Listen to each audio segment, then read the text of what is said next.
I mean, you know, in the last 2-3 years, I've seen what's happened around Oakland, you know, the homelessness and all that.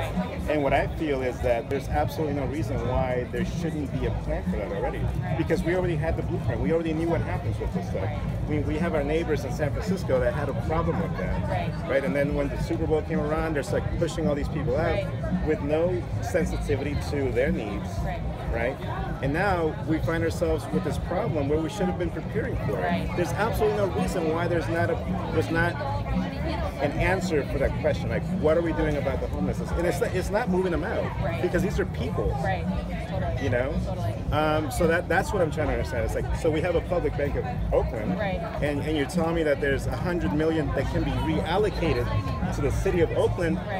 But it's not really what you know, is it really, right? And that's what I'm trying to ask questions, because I want to understand if that's kind of like, this is what we would like to do, or this is what we've negotiated. Like, this is why we're here, to try to motivate the city of Oakland to change what they're banking with.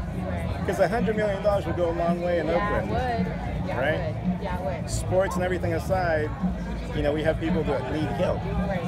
You know, and that's it. That's what I'm here. And that's why I was asking so many questions. Sorry. No, I feel like I was giving you a hard time. It wasn't that. No, this is why we're doing it. Sure. You know, this is why we're doing it. And we also, you know, we're also learning a lot. Like when I started this, I didn't know. I didn't know anything about banking. Right. And in fact, I was like, banking, like boring. You know, like all of the cool efforts that are going on right now in Oakland, like why would I pick this one as opposed to, you know, everything. Everything. And I think what it came down to for me, you know, especially like around the election, and there were all of these protests and people were out in the street, and I was just feeling like, you know, like there and like making my voice heard. And then I was also like, man, those folks in the White House, they don't care, man. They don't give a shit. They don't care. They don't care. And they expect, they're like, oh, those crazy people in Oakland in California. And so I was like, so what am I gonna do that is really gonna make an impact? Like, what do they care about? Money. If I can take $1 out of their pocket, that's really good to go. Yeah, no, I mean that's all great, right? But I guess what I'm saying is like, you know, we were talking about earlier, it's like it's gonna be public or private, so that I would not be able to bank with you guys. Right? And I think you need to look beyond it's not that. Private, but it's not private. It's not private, but it's not open to the public. It's not a retail bank, right? Fine, but we have retail banks also. Right? So I want the city to bank with you guys, but I also want to bank with you guys. Like, why are you holding me back from being able to reallocate my funds? Let me tell you what I understand. That even though it would be a wholesale bank and not a retail bank. It would support and back loans by community banks.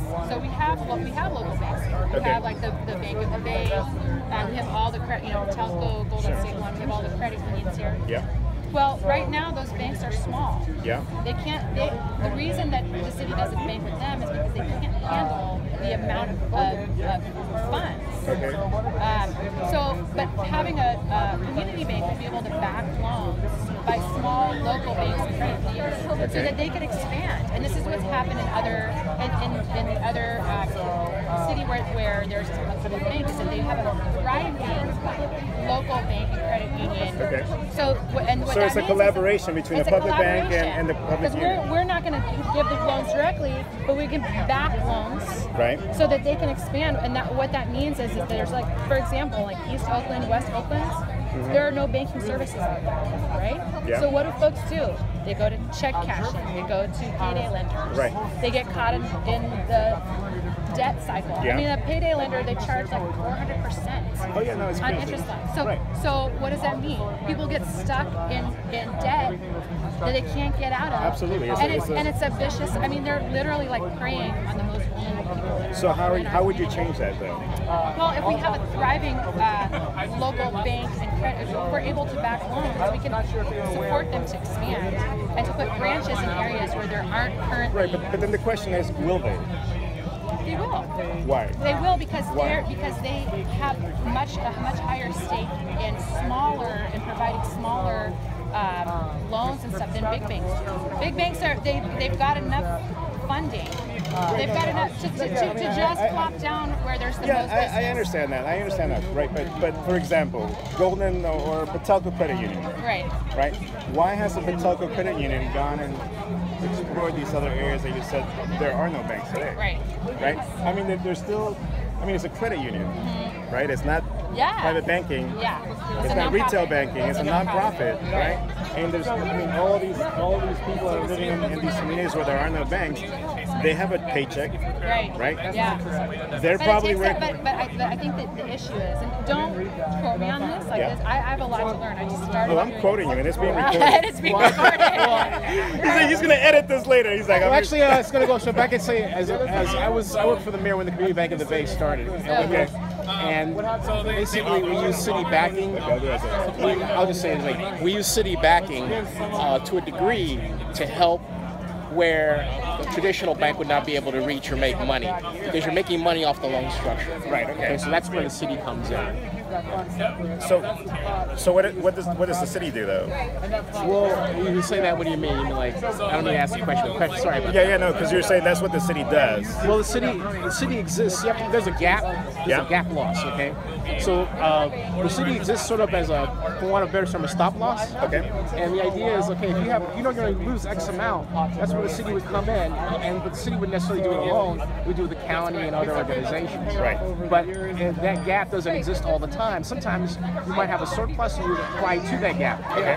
The organization's interest is not in making money so much as servicing the needs of people who don't know in the community. Sure. Right. But you have to keep the bank as a going concern, and therefore bank economics come into play, and you have to fill that gap.